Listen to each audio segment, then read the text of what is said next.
United States has demonstrated once again that they don't give a damn about Ukraine. They are only using them for their geopolitical interest.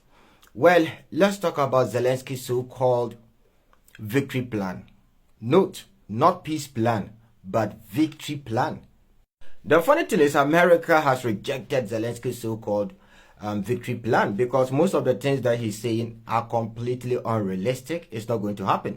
Well, let's talk about what exactly was in this so-called victory plan documents. 1. Ukraine should be admitted into NATO immediately. You know it, I know it, that is not going to happen. And that is why I'm saying that this guy is completely out of reality. Point number 2. United States should allow Ukraine to strike long-range weapons deep into Russian territory. Why does Ukraine need permission from America before they can strike long-range weapons deep into Russian territory? The point is, Ukraine can never operate these missiles. These missiles communicate with satellites. And there is no way that Ukraine can do it on their own because they don't have a satellite. They need NATO satellite or they need American satellite to do that. And that is going to be direct participation of America in this war. And America is not ready to fight the Russians. And them rejecting these particular offers should tell every Ukrainian that the Americans are just using them. They don't want to fight the Russians one-on-one. They want to use them to fight the Russians. Point number 3. Russia must give all the territories that they currently occupy. They have to move back to the 1991 Ukrainian borders. You see why I'm telling you that this guy is not serious. This guy is completely out of reality. And the Americans are trying to tell him that, Oga, what you're saying is not possible. That is exactly what they're telling him. But this guy don't get it.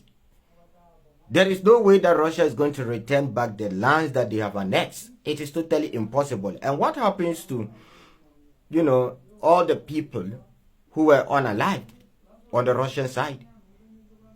You think they're just going to hand it over to you? Really? That is not going to happen. And this guy, somebody should please wake him up. I think he's still sleeping. He should come to reality because he's currently completely out of reality. Now, the real question is, why would Putin or Russia even listen to this guy in the first place? Because the war is going in their favor. Russia has captured almost 30% of Ukrainian lands. Ukraine is completely destroyed. They don't have any functioning economy. Ukraine cannot even pay workers without, the West or America giving them money. Russia today have the best currency in terms of purchasing power. They have one of the strongest currency in Europe. Everything is going in their favor. So why would they listen to you? Yes, why would they listen to you? In war, the winner decide the terms and conditions, not the loser. And that is exactly what the Americans are trying to tell this guy, that look, man, you've lost the war and you don't make the rules. The winner make the rules. The longer this war keep, the more Ukraine get destroyed. Don't you get it? The Russians have more security personnel more than Ukraine. Ukraine is out of men. Ukraine is now going on streets, capturing people by force, and they are sending them to the front lines to go and fight. Russia have more men.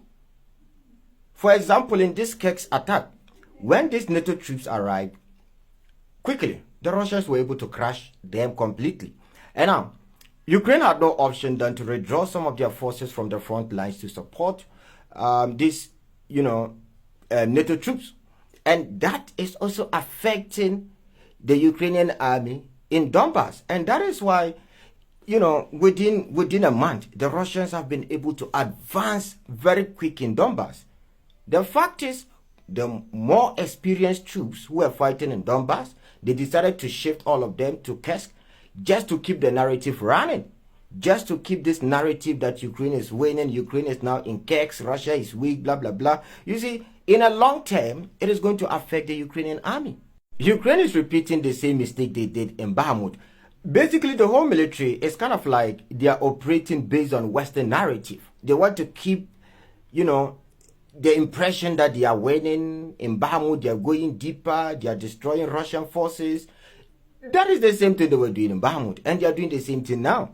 The fact is, in a long term, it's going to affect the Ukrainian army. The fact is, Ukraine cannot stand the test of time.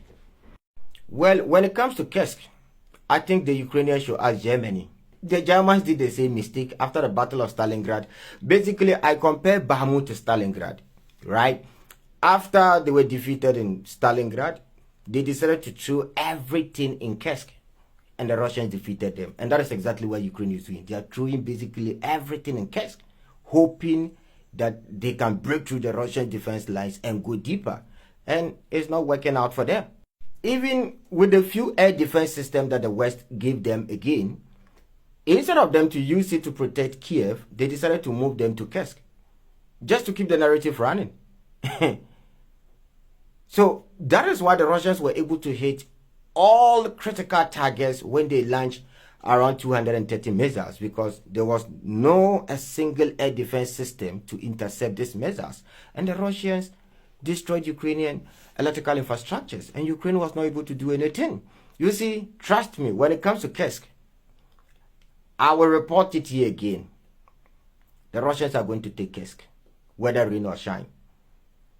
Are you aware that the biggest city that Ukraine captured, which is Suja, the Russians have, reclaimed it, and currently they are reoccupying more territories. It's just a matter of time. Well, I will allow history and posterity be my judge. Shalom. See you guys in the next episode.